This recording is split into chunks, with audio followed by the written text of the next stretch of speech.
Hello student, good evening. प्यारे बच्चों, कैसे हैं आप सभी। आशा करता हूँ सभी फिट होंगे। बच्चों, पिछले वाले वीडियो में हमने टेस्ट पेपर 18 का आपको क्वेश्चन नंबर 1 से लेकर के 6 तक डिटेल में समझाया था कैसे सॉल्व करना है। इस वाले वीडियो में हम लोग क्वेश्चन नंबर 7 से लेकर के 14 तक के जितने भी क्वेश्चन हैं सभी को आसानी से एकदम कॉन्सेप्ट के साथ कैसे सॉल्व करना है ये सीखेंगे। तो अगर आपने प्रीवियस वाला वीडियो नहीं देखा या अगर आपने एक्सरसाइज के वीडियोज़ नहीं देखे हैं तो उन सारे वीडियोज़ का लिंक मैं आपको ऊपर आई बटन में भी दे दूंगा और नीचे डिस्क्रिप्शन बॉक्स में भी प्रोवाइड करा दूंगा। आप जहाँ से चाहो वहाँ से देख सकते हो। तो चलिए स्टार्ट करते हैं ये वीडियो और क्वेश्चन नंबर 7 को सॉल्व करते हैं। बहुत ही सिंपल सा क्वेश्चन है। यहाँ पर बोल रहा है कि base of A triangle is 14 centimetre and height is 8 centimetre. यानी बेस और हाइट हमको दिया हुआ है, एरिया निकालना है। तो यहाँ पर आप लोग इसको दिमाग में भी चाहो तो सॉल्व कर सकते हो। आपको बस एरिया का फॉर्मूला याद होना चाहिए और अगर आपने एक्सरसाइज में अच्छे से प्रैक्टिस की हुई है तो बस 1/2 मल्टीप्लाई बेस मल्टीप्लाई हाइट दिमाग में ही लगाइए और इसको सॉल्व कर लीजिए। बाकी आइए मैं आपको कॉपी में समझाता हूँ कि कॉपी में कैसे लिखना रहता है इन टाइप से क्वेश्चन को। तो देखो, बेस हमें दिया हुआ है 14 सेंटीमीटर, हाइट दिया हुआ है 8 सेंटीमीटर। हम लोग डायरेक्ट यहीं पर एरिया निकाल देते हैं। एरिया का फॉर्मूला आपको पता ही है कि बेस और अगर हाइट दिया हुआ हो तो 1/2 मल्टीप्लाई बेस मल्टीप्लाई हाइट, ये फॉर्मूला लगती है।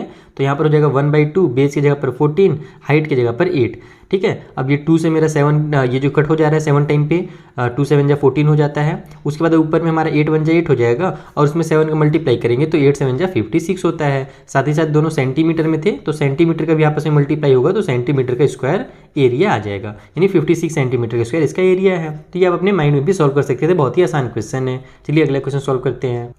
So next question is the base of A triangle is 4 times it's height. यानी कि जो भी ट्रायंगल का हाइट है वो उसका और बेस है, जो बेस है ना वो हाइट का 4 गुना है, 4 गुना है। 4 टाइम्स का मतलब होता है 4 गुना। जैसे कि अगर मान लो हाइट हमारा 2 सेंटीमीटर होगा तो जो बेस होगा ना वो 2 × 4 यानी कि 8 सेंटीमीटर होगा, ऐसा हमसे कहा जा रहा है। तो अभी तो हमको पता है नहीं कितने सेंटीमीटर्स वगैरह हैं, या फिर यहाँ पर हमको बता रहा है कि जो एरिया है वो 50 मीटर का स्क्वायर है। इसका मतलब बेस और हाइट जो होगा वो मीटर में होगा। तो हम लोग मान लेते हैं कि जो हाइट है हमारा वो x मीटर का है, तो जो हमारा ट्रायंगल का जो बेस होगा वो 4 टाइम ज़्यादा है, यानी 4 × x = 4x हो जाएगा। और एरिया दिया हुआ है तो वहाँ से अपने को क्या करना है, उस मेथड का फॉर्मूला का यूज़ करके, एरिया वाले फॉर्मूला का यूज़ करके the length of its base निकालना है। यानी जो बेस है ना एक्चुअल में जो 4 टाइम ज़्यादा है अपने हाइट से, उसका ही अपने को वैल्यू निकालना है। आइए कॉपी में सॉल्व करते हैं।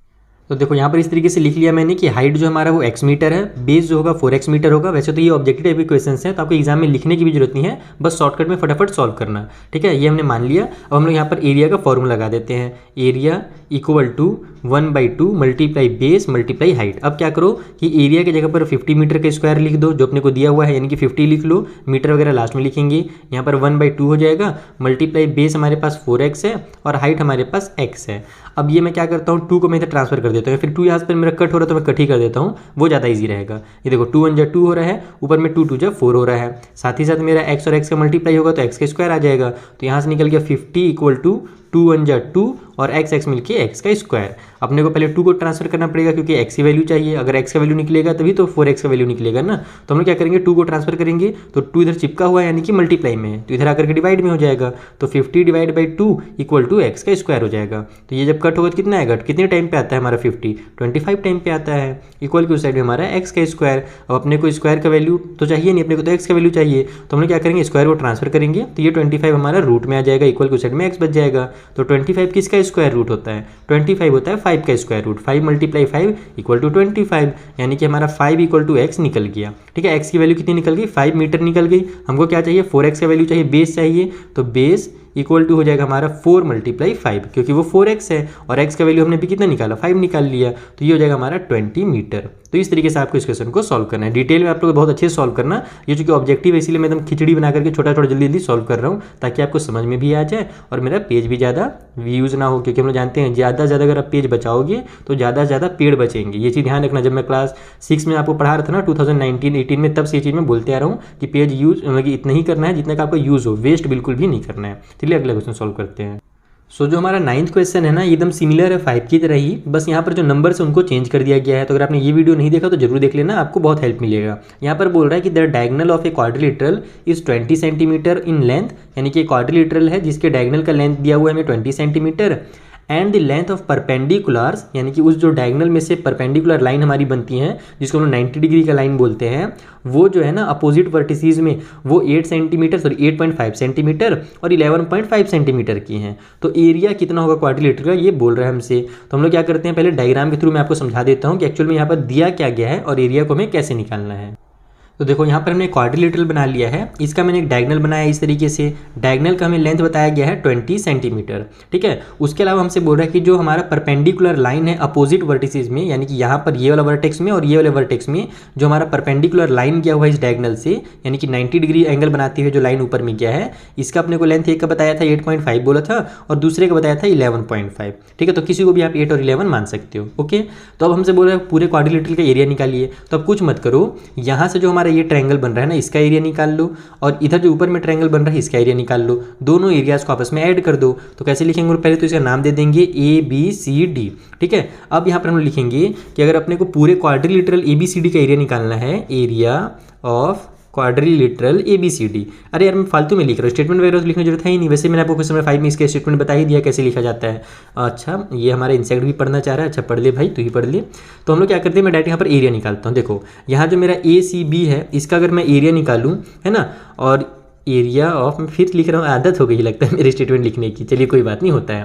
तो हम लोग क्या करेंगे, वहाँ पर 1/2 मल्टीप्लाई बेस मल्टीप्लाई हाइट करेंगे, और ऊपर वाले का इसका एरिया निकालना है तो मैं इसमें प्लस कर देता हूँ ऊपर वाले का एरिया, तो तुम्हारा दोनों एरिया प्लस हो जाएगा, तो एक ही बार में आंसर आ जाएगा। तो यहाँ पर भी हमारे पास वही काम करेंगे, इसके लिए भी हम लोग यहाँ पर प्लस की साइन लगा करके यहाँ पर मैं लिख देता हूँ कि किस चीज़ को मैं प्लस कर रहा हूँ, तो एरिया ऑफ ACD को प्लस कर रहा हूँ, ट्रायंगल ACD के एरिया को। तो इसमें भी हमारा वही सेम फॉर्मूला लगेगा, 1/2 multiply base multiply height, okay. तो अब यहाँ देखो 1/2 हो गया, मैं ब्रैकेट में कर देता हूँ कि अलग अलग पता चले कि मैं अलग अलग एरिया निकाल रहा हूँ। यहाँ पर बेस की जगह पर हमारा देखो कौन है, ये जो लाइन है ये बेस का काम कर रहा है, क्योंकि इससे ही मेरी हाइट ऐसे ऊपर गई है ना। तो ये जो मेरा ABC का ये बेस AC हो जाएगा, जो कि 20 सेंटीमीटर दिया हुआ है, और जो हाइट है वो मेरी हो जाएगी 11.5। ये जो परपेंडिकुलर लाइन होता है ना 90 डिग्री का, वही हाइट कहलाता है ट्रायंगल का। तो ये हो जाएगा हमारा 11.5 इसकी हाइट। इधर हमारे पास 1/2 हो जाएगी, इसमें भी जो बेस है ACD वाले में भी जो बेस है वो 20 सेंटीमीटर है, तो यहाँ भी हम लोग 20 सेंटीमीटर लिखेंगे, और जो हाइट है वो 8.5 सेंटीमीटर हो जाएगा। क्लियर है। आप लोग चाहो तो यहाँ से 1/2 और ये 1/2 और 20 को कॉमन लेकर के बाहर भी निकाल सकते हो, अंदर वाले को भी सॉल्व कर सकते हो, लेकिन उससे भी आसान तरीका देखो यहाँ पर मुझे साफ सब दिख रहा है, कैंसिल हो रहा है, तो मैं कैंसिल कर देता हूँ। 2 से मेरा 20 10 टाइम पे कैंसिल होता है, यहाँ भी 2 से 20 10 टाइम पे कैंसिल होता है। अब 10 का मैं 11.5 से मल्टीप्लाई करूँ तो क्या होगा, डेसिमल जो है एक डिजिट आगे चला जाएगा, यानी जो 11.5 है ये 115 बन जाएगा। उसी तरीके से इधर मेरा जो 8.5 है ये 85 बन जाएगा। अब दोनों को ऐड कर दो तो आपका आंसर आ गया। तो ये कितना हो जाएगा, 15 और 85 हो जाएगा मेरा 100, और 100 200, यानी 200 सेंटीमीटर का स्क्वायर जो होगा वो एरिया होगा। ध्यान रखना, एरिया है तो ये वो स्क्वायर यूनिट में ही निकलता है, और अगर ये दोनों सेंटीमीटर में थे तो एरिया हमारा सेंटीमीटर का स्क्वायर में निकलेगा। ये हो गया हमारा 9th वाला भी क्वेश्चन सॉल्व। चलिए अगले क्वेश्चन को सॉल्व किया जाए। तो देखो हमारा जो 10th नंबर क्वेश्चन है ये रोम्बस से रिलेटेड है। इसमें बोल रहा है कि each side of a rhombus is 15 centimetre and the length of one of it's diagonal is 24 centimetre.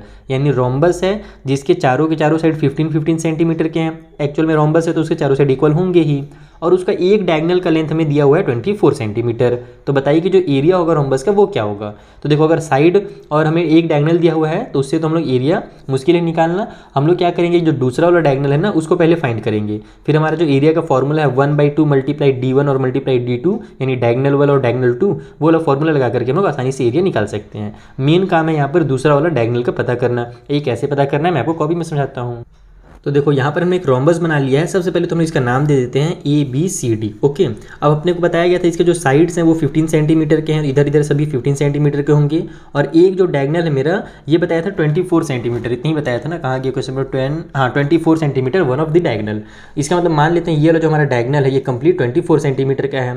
तो डायगनल यानी कि हमारा जो रोम्बस है उसका डायगनल से रिलेटेड एक छोटा सा रूल आपको पता होगा, पिछले वाले वीडियो में मैंने आपको बताया था कि जो डायगनल्स होते हैं वो एक दूसरे को बाइसेक्ट करते हैं, यानी बराबर बराबर दो पार्ट्स में डिवाइड करते हैं। यानी अगर टोटल मेरा यहाँ से यहाँ तक कितना है 24 है, तो बीच वाला पॉइंट को अगर मैं मान लो O मान लेता हूँ, तो A से C तक अगर 24 है तो A से O तक हमारा 12 होगा, और O से C तक भी हमारा 12 होगा, क्योंकि ये रूल ही है कि जो डायगनल्स होते हैं ना वो एक दूसरे को बाइसेक्ट करते हैं किसी भी रोम्बस में। क्लियर है। उसके अलावा क्या होता है कि हमारा जो डायगनल है जब बाइसेक्ट करता है ना तो वो राइट एंगल में बाइसेक्ट करता है, यानी जो भी एंगल बनते हैं यहाँ पर ये सभी राइट एंगल बनते हैं, यानी कि 90 डिग्री के एंगल बनते हैं। तो अब हम लोग क्या करेंगे कि यहाँ पर से एक ट्रायंगल को उठाएंगे, जैसे मान लो मैं AOB ये जो ट्रायंगल है ना इसको उठा लेता हूँ, या फिर BOC उठा लेता हूँ, किसको भी आप ले सकते हो, क्योंकि इधर भी तो मेरा 15 सेंटीमीटर ही है।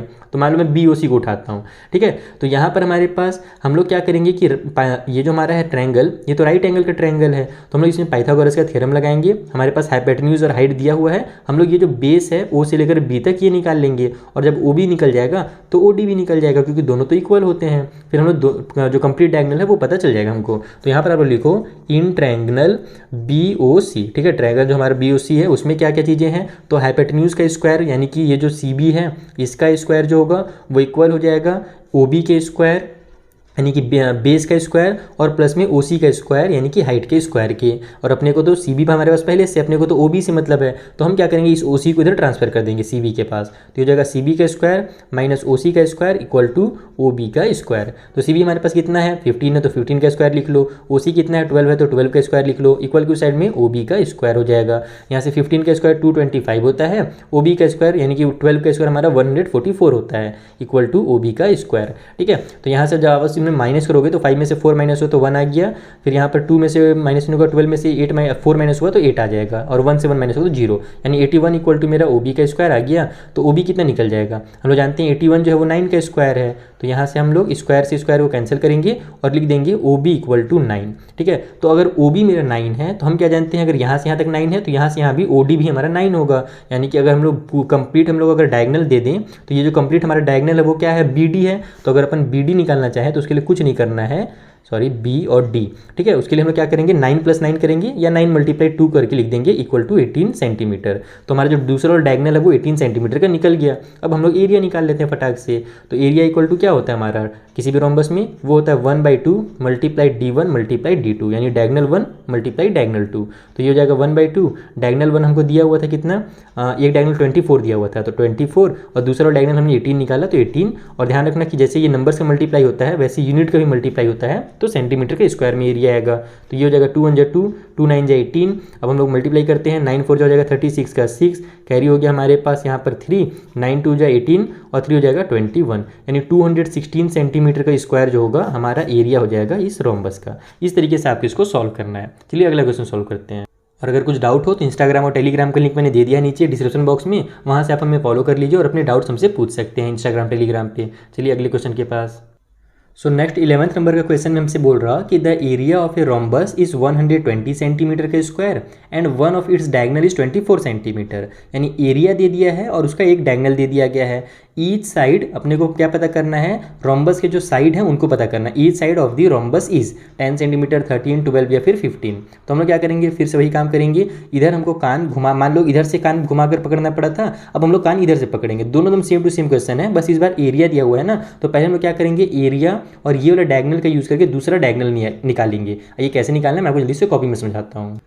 तो देखो यहाँ पर मैं सबसे पहले एरिया का मैंने फॉर्मूला लिख लिया है कि एरिया ऑफ रोम्बस ये होता है। अब अपने को एरिया दिया हुआ है, एरिया बोला है 120 सेंटीमीटर का स्क्वायर है, तो बस 120 लिखो। इक्वल टू साइड में 1/2, एक डायगोनल अपने को 24 बता दिया गया है, दूसरा वाला डायगोनल हमको पता नहीं है, पहले हम लोग वो निकालेंगे। तो यहाँ से 2 से मेरा 12 टाइम पे 24 कट हो जाएगा। उसके बाद अपने को अगर D2 की वैल्यू चाहिए तो हम क्या करेंगे, 12 को इधर ट्रांसफर कर देंगे। तो इधर मेरा मल्टीप्लाई में था, इधर आके डिवाइड में हो जाएगा। तो 120 / 12 इक्वल टू D2 आ जाएगा। मैं यहाँ पर एक रोम्बस भी बना ही लेता हूँ ना, ताकि आपको मैं जब डायग्राम के थ्रू समझाऊं, जैसे पिछली बार समझाया ना तो अच्छे समझ में है ना, तो वैसे यहाँ भी समझ में आएगा।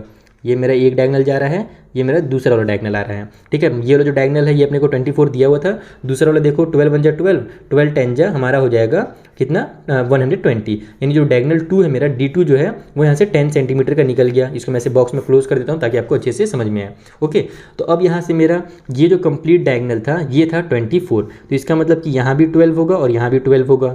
ये जो मेरा कंप्लीट डायगोनल है ये निकल गया 10, यानी इसका मतलब यहाँ भी 5 होगा और यहाँ पर भी मेरा कितना होगा 5 होगा। अब मैं कुछ नाम दे देता हूँ, जैसे मैं लिख देता हूँ ABCD और बीच में मैं इस पॉइंट को O नाम दे देता हूँ। तो अब देखो हमारे यहाँ पर तो राइट एंगल बन रहा है। अब मैं ट्रायंगल अगर AOB ले लूँ तो मेरे को यहाँ से AO का वैल्यू पता है 12, OB का वैल्यू पता है 5, ये वाला बस अपने को साइड निकल जाएगा पाइथागोरस का थ्योरम लगा करके। और अगर एक साइड निकल गया तो चारों साइड निकल गए, क्योंकि रोम्बस के चारों साइड इक्वल होते हैं। तो बस वही काम करेंगे, कोई भी एक ट्रायंगल पकड़ो, जैसे मैं AOB पकड़ लेता हूँ, यहाँ पर लिख रहा हूँ मैं इन ट्रायंगल AOB। अब इस ट्रायंगल में मेरे पास AO की पहले तो मैं फॉर्मूला लिख लेता हूँ। फॉर्मूला क्या होता है हमारा, हाइपोटेन्यूज का स्क्वायर यानी कि AB का स्क्वायर इक्वल हो जाएगा बेस का स्क्वायर यानी कि ओ बी का स्क्वायर और प्लस में हाइट का स्क्वायर यानी कि ओ ए का स्क्वायर। ठीक है, तो ए बी का स्क्वायर अपने को पता नहीं, उसकी जगह पर वही लिख लेते हैं। ओ बी की जगह पर हमारे पास 5 है तो 5 का स्क्वायर लिख लो, और ओ ए की जगह पर 12 है तो 12 का स्क्वायर लिख लो। तो यहाँ से मेरा ए बी का स्क्वायर इक्वल टू हो जाएगा 5 का स्क्वायर 25 और 12 का स्क्वायर 144। तो यहाँ से ए बी का स्क्वायर कितना निकल गया, ए बी का स्क्वायर निकल जाएगा हमारा 5 4 9, 4 और 2 हो जाएगा 6 और ये 1 का 1 उतर जाएगा, 169 आ गया। तो 169 किसका स्क्वायर होता है, 13 का स्क्वायर होता है। आप लोग स्क्वायर जो है कम से कम 20 तक याद कर लो, वैसे तो 30 तक याद कर लो, उससे काम आपका बहुत आसान हो जाएगा जब कभी भी स्क्वायर रूट फाइंड करना पड़े। तो यहाँ से हम लोग ऐसे लिख लेंगे इसको, A B equal to root के अंदर 169, या फिर आप लोग वही वाला मेथड यूज़ कर सकते हो, इसको 13 का स्क्वायर कर लो और स्क्वायर से स्क्वायर कट कर लो, दोनों सही मेथड है हमारे। तो यहाँ से हमारा ये 13 बन करके बाहर निकलेगा, क्योंकि 169 जो होता है वो 13 मल्टीप्लाई 13 करके आता है, तो 13 का पेयर बन जाएगा तो 13 बाहर निकल जाएगा। तो A B equal to 13 centimetre is the answer, यानी कि जो हमारे साइड्स हैं ना ये सभी 13 सेंटीमीटर के हैं। ये हो गया हमारा ये भी क्वेश्चन सॉल्व। चलिए अगला क्वेश्चन सॉल्व करते हैं। सो जो 12th नंबर का क्वेश्चन है वहाँ पर हमसे बोल रहा कि the parallel sides of a trapezium are 54 centimetre and 26 centimetre, यानी ट्राइपीजियम के जो पैरेलल साइड होते हैं ना वो हमें दे दिए गए हैं, और distance between them is 15 centimetre, और उन दोनों के बीच का डिस्टेंस भी दे दिया है, यानी कि एक तरह से हमें हाइट दे दिया है। घुमा यहाँ पर डायरेक्ट शॉर्टकट में हाइट नहीं लिखा है, वो हमको घुमा करके यहाँ पर बताना चाह रहा है कि हमने भैया हाइट ही दिया है, लेकिन थोड़ा सा दिमाग लगाइए। तो दोनों पैरेलल साइड के बीच जो डिस्टेंस होता है ना वो एक्चुअली में उसका हाइट होता है, तो वो भी दे दिया है, बस एरिया निकालना है। तो एरिया निकालने के लिए हमारा जो फॉर्मूला है उसका तो जितना जितना हमको जो चीज़ का मतलब जरूरत है फॉर्मूला में वो सब यहाँ पर दे दिया है, यानी कि आसानी से सॉल्व हो जाएगा। आइए कॉपी में समझाता हूँ। तो देखो यहाँ पर मैं ट्रेपीजियम बना लिया है जिसके पैरेलल साइड जो है हमें क्वेश्चन में दिए हुए थे, एक बताया था 54 सेंटीमीटर का है और दूसरा जो है 26 सेंटीमीटर का है, और उन दोनों के बीच की जो डिस्टेंस होगी वही क्या होगी, उसकी हाइट हो जाएगी जो कि 15 सेंटीमीटर दी हुई है। तो हम लोग जानते हैं क्या है, एरिया ऑफ ट्रेपीजियम का फॉर्मूला होता है 1/2 multiply sum of the parallel side और मल्टीप्लाई हाइट। तो हम लोग क्या करेंगे, इसी फॉर्मूला में पुट कर देंगे वैल्यूज़ को। सम ऑफ पैरेलल साइड का मतलब क्या है कि ये दोनों जो हमारे पैरेलल साइड है इसका सम करना है, तो 26 में प्लस कर दो 54, उसके बाद मल्टीप्लाई हाइट है तो हाइट हमारे पास 15 दी हुई है, और एरिया निकल रहा है तो सेंटीमीटर के स्क्वायर में निकलेगा, ध्यान रखना। अब ये हो जाएगा हमारा 1/2 मल्टीप्लाई में यहाँ पर 26 और 54 कितना हो जाएगा, 6 और 4 10 हो जाएगा, और ये हो जाएगा 80, यानी कि टोटल 80 बन गया, और मल्टीप्लाई में ये 15। तो इन दोनों को मैं कट कर लेता हूँ, 2 1 जा 2 का टेबल 40 टाइम पढ़ेंगे तो 80 आ जाएगा, बस मल्टीप्लाई कर दो, 15 4 हो जाएगा 60 और 1 0 जो है वो उतर जाएगा, यानी 600 सेंटीमीटर का स्क्वायर जो है वो एरिया निकल जाएगा हमारे इस ट्रेपीजियम का। तो बहुत ही सिंपल सा क्वेश्चन था, इसे आप माइंड में भी कोशिश कर सकते थे सॉल्व करने का। चलिए जो अगला क्वेश्चन है उसे सॉल्व करते हैं। So the 13th question is the area of A trapezium is 384 centimetre का स्क्वायर। इस बार अपने को एरिया दे दिया गया है ट्रेपीजियम का, its parallel sides are in the ratio 5:3, यानी कि जो पैरेलल साइड है ना उसका लेंथ नहीं दिया है, उसका अपने को रेशियो दे दिया गया है, तो कोई दिक्कत नहीं है। कभी भी अगर रेशियो दिया रहे तो हम लोग उसको x मान करके सॉल्व करते हैं, यानी मान लेते हैं कि जो हमारा बड़ा वाला पैरेलल साइड है वो 5x का है और जो छोटा वाला है वो 3x का है। ओके, वहाँ से हम लोग वैल्यू निकाल लेंगे, चिंता मत करो। उसके बाद हमसे बोल रहा है distance between them is 12 centimetre, यानी कि हाइट भी अपने को दे दिया गया उस ट्रेपीजियम का। तो the longer of the parallel side, यानी जो पैरेलल साइड में जो लॉन्गर वाला है उसका अपने को वैल्यू बताना है, ध्यान रखना, ये चेंज करके भी एग्जाम में आ सकते हैं, यहाँ पर शॉर्टर भी लिखा जाएगा, तो आप लोग छोटे वाले का वैल्यू निकालना, ठीक है। अभी हम लोग बड़े वाले का निकालते हैं 5 वाले का। आइए कॉपी में सॉल्व करना बताता हूँ आपको। तो देखो यहाँ पर फिर से हमने ट्रेपीजियम बना लिया है, जो बड़ा वाला हमारा पैरेलल साइड है उसको हमने 5x ले लिया, छोटे वाले को 3x ले लिया, क्योंकि वो 5 और 3 के रेशियो में थे। उन दोनों के बीच की जो डिस्टेंस है वो 12 सेंटीमीटर है, यानी कि हाइट जो हमारी 12 सेंटीमीटर है। एरिया का फॉर्मूला लिख लिया हमने। अब हम लोग क्या करेंगे कि एरिया की जगह पर जो भी अपने को क्वेश्चन में एरिया दिया हुआ है ना उसका वैल्यू पुट करेंगे। तो कितना दिया था एरिया, 384 सेंटीमीटर का स्क्वायर दिया हुआ था, तो 384 लिख लो, इक्वल टू साइड में 1/2 multiply sum of parallel side, यानी कि 5x और 3x को प्लस करना है, तो यहाँ पर लिख लेता हूँ मैं 5x प्लस में 3x, और फिर मल्टीप्लाई में हाइट, तो हाइट हमारे पास 12 है तो 12 लिख लेते हैं, ठीक है। अब यहाँ से मेरा ये कैंसिल हो रहा है तो मैं पहले कैंसिल कर लेता हूँ, 2 1 जा 2, 2 6 जा 12, इससे काम आसान हो जाएगा। अब मैं 6 इधर ट्रांसफर कर देता हूँ, 6 इधर मल्टीप्लाई में है ना इक्वल के राइट साइड में, तो इधर आकर के डिवाइड में हो जाएगा, तो 384 डिवाइड बाई में 6 हो जाएगा। हमको देखो x की वैल्यू चाहिए ना, इसीलिए मैं अभी से ही ट्रांसफर करना शुरू कर देता हूँ, और 1 को ट्रांसफर करने से कोई मतलब है नहीं क्योंकि 1 मल्टीप्लाई में है। उसके बाद ये 5x और 3x मिल करके मेरा 8x बना लेंगे। कट हो रहा हो तो कट कर लेते हैं, हो रहा है क्या, बिल्कुल हो रहा है। देखो 6 1 जा 6, 6 6 जा 36 हो हो जाएगा, 38 में से 36 कट हुआ, बचा 2, वो आगे जाकर के 24 बना देगा, तो 6 4 जा 24। अब 8 से भी मेरा ये कट हो रहा है, यानी कि मैं इसको भी ट्रांसफर, एक्स की वैल्यू चाहे तो 8 को ट्रांसफर करनी ही पड़ेगा, चाहे कट हो या ना हो। तो यहाँ पर 64 पहले से है, 8 इधर आएगा तो डिवाइड में हो जाएगा, क्योंकि इधर चिपका हुआ था, यानी कि ये मल्टीप्लाई में था। तो यहाँ से हमारा 8 के टेबल में कितने टाइम पे आता है 64, तो 8 8 जा 64 होता है, तो 8 8 जा 64 कर लो। तो एक्स की जो वैल्यू है वो 8 आ गई और ये सेंटीमीटर में आ गई। अब आपसे अगर शॉर्टर वाला पूछता हो तो 3x की वैल्यू निकाल देते, हमसे तो लॉन्गर का पूछा है तो हम लोग डायरेक्ट 5x की वैल्यू निकालेंगे, यानी 5 × 8 कर देंगे, तो 5 8 जा कितना होता है 40 होता है। इसके मतलब कि जो लॉन्गर वाला साइड है वो 40 सेंटीमीटर का है, शॉर्टर वाला निकालना रहता तो 3 × 8 करते, तो यहाँ से हमारा शॉर्टर वाला 3 8 जा 24 सेंटीमीटर निकल जाता, लेकिन इसकी कोई वैल्यू नहीं है। अभी अपना ऑब्जेक्टिव क्वेश्चन है तो बस इतना ही आपको निकालना है। ये हो गया 13 तक क्वेश्चन सॉल्व। अब चलिए जो fill in the blanks question है जल्दी से उन्हें भी समझ लेते हैं। तो देखो ये जो 14th वाला क्वेश्चन है फिल इन द ब्लैंक्स वाला, ये एक तरह से आपका रिवीजन कराने के लिए है कि आपको फॉर्मूला कितने याद है वो यहाँ पर चेक किया जा रहा है। जैसे एरिया ऑफ द ट्रायंगल का एरिया निकालना है तो क्या करते हैं हम लोग 1/2 मल्टीप्लाई बेस और मल्टीप्लाई हाइट कर देते हैं। अगर एरिया ऑफ पैरेललोग्राम निकालना है तो यहाँ पर देखो मिस प्रिंट हो गया है, 1/2 पैरेललोग्राम के एरिया में नहीं आता है। वहाँ पर हम लोग क्या जानते हैं कि बेस का और हाइट का मल्टीप्लाई किया जाता है, या फिर आप लोग वहाँ पर लिख सकते हो कि हाँ वही बेस और हाइट जो हमारा ना पैरेललोग्राम का अगर निकालना है तो भी वही करना पड़ेगा, बेस और हाइट का। लेकिन अगर ट्रायंगल है तो 1/2 करना पड़ता है। ऐसा क्यों होता है वो भी ध्यान रखो आप लोग, ये भी मैं आपका कॉन्सेप्ट यहाँ से क्लियर कर देता हूँ। जैसे मान लो मैं एक पैरेललोग्राम बना लिया, ठीक है, अगर मैं इसको बीच से ऐसे कट कर देता हूँ ऐसे, ठीक है, तो ये क्या हो जाएगा एक ट्रायंगल में चेंज हो गया ना। तो अगर कंप्लीट पैरेललोग्राम का निकालना है तो उस कंडीशन में हम लोग क्या करेंगे बेस का और हाइट का मल्टीप्लाई कर देंगे। लेकिन अब ये क्या हो गया ट्रायंगल बन गया है, तो उस कंडीशन में हमारे पास ट्रायंगल का अगर एरिया निकालना है तो ये क्या है ट्रायंगल जो होता है वो पैरेललोग्राम का ही तो छोटा भाई है ना, आधा है यानी कि, तो उसमें इसीलिए बेस और हाइट को आधा कर दिया जाता है, 1/2 कर दिया जाता है, क्योंकि वो पैरेललोग्राम का ही हाफ होता है। ठीक है, तो यहाँ पर एक्चुअल में ये मिसप्रिंट है, 1/2 नहीं होगा, area of parallelogram equal to base into height होता है। ओके, अब ट्रेपीजियम का एरिया निकालना है तो अभी मैंने आपको दो बार फॉर्मूला बताया, 1/2 multiply sum of the parallel side, यानी जो पैरेलल साइड है उनका सम करो और यहाँ पर हाइट हो जाएगा। ठीक है, यहाँ पर जगह नहीं तो मैं नहीं लिख रहा हूँ, वही सम ऑफ पैरेलल साइड वाला होगा यहाँ पर। ठीक, अब जो लास्ट क्वेश्चन यहाँ पर बोल रहा है कि एक पैरेलल साइड जो है ट्रेपीजियम के वो 14 सेंटीमीटर का और 18 सेंटीमीटर के हैं, उनके बीच का जो डिस्टेंस है वो 8 सेंटीमीटर का है। तो बताइए जो एरिया होगा वो कितना होगा। तो हम लोग जल्दी से यहीं पर रफली निकाल लेते हैं। हम लोग को फॉर्मूला पता है 1/2 multiply sum of the parallel side, यानी 18 और 14 को ऐड करना पड़ेगा, तो 18 प्लस में 14 लिख लेता हूँ। ठीक है, और फिर मल्टीप्लाई में हाइट जो है डिस्टेंस बिटवीन देम, यानी कि उसकी जो हाइट है उसी को डिस्टेंस बोलते हैं, तो वो हो जाएगा 8 सेंटीमीटर। यहाँ से 2 1 जा 2, 2 4 जा 8 पहले कट कर लो, उसके बाद इन दोनों को ऐड करो तो ये हो जाएगा 8 और 4 12 का 2 कैरी हो गया 1, तो ये हो जाएगा हमारा 32 मल्टीप्लाई में 4 मल्टीप्लाई करो। चलो आंसर इतना आप खुद से मुझे बताओ कि जो एरिया निकलेगा वो कितने सेंटीमीटर का स्क्वायर निकलेगा, इसका मल्टीप्लाई कीजिए और कमेंट बॉक्स में मुझे आंसर बताइए। अब हम लोग मिलते हैं नेक्स्ट वाले वीडियो में, यहाँ पर जो आगे के क्वेश्चन है ना उन्हें भी मैं आपको इसी तरीके से एकदम बेसिक कॉन्सेप्ट के साथ समझा दूंगा, और सारे वीडियोज़ के लिंक आपको पता है ना कहाँ मिलने वाले हैं, नीचे डिस्क्रिप्शन बॉक्स में। Thank you for watching.